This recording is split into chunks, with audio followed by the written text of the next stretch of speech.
In this guide, I'm going to show you guys how to add music in TikTok Live Studio.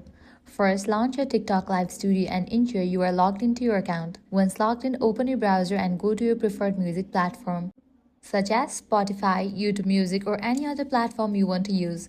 After selecting the music you wish to play, return to TikTok Live Studio. On the left screen, under the Sources section, click on the plus icon to add a new source. This will open a new window where you need to select Window Capture as the new source type. Once you click on Window Capture, choose the music platform you are using, such as YouTube Music, from the options available and click Add Source. Now go back to your browser and play the music. As soon as the music starts playing, it will automatically stream through your TikTok Live Studio. You will see the music playing in the studio interface, confirming that everything is working properly.